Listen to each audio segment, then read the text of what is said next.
Army chief का बलूचिस्तान के सैलाब मुतासर इलाकों का दौरा। ISPR के मुताबिक आर्मी चीफ ने यौम दिफा और शोहदा सैलाब मुतासर दूर दराज इलाकों में गुजारा।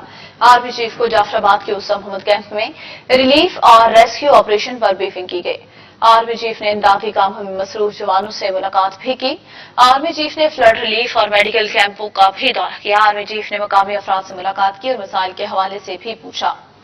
आर्मी चीफ का बलूचिस्तान के इलाके सुई का भी दौरा। आर्मी चीफ ने अमायदीन से मुलाकात की। मुश्किलात से मुतालिक उनसे बातचीत भी की गई है। आर्मी चीफ ने सैलाब मुतासिरीन की इमदादी सरगर्मियों की तारीफ की। आर्मी चीफ ने मकामी अफराद से मुलाकात में दरपेश मसाइल भी दरियाफ्त किए हैं। आर्मी चीफ ने बलूचिस्तान के सैलाब से मुतासर इलाकों का दौरा किया और जिला जाफराबाद के इलाके उस्ताद मोहम्मद में कायम फ्लड रिलीफ कैंप भी गए। आर्मी चीफ को रेस्क्यू और इमदादी कार्रवाइयों पर ब्रीफिंग दी गई। उन्होंने फौजी जवानों से मुलाकात की और सैलाब मुतासरीन के लिए की जाने वाली कोशिशों को सराहा।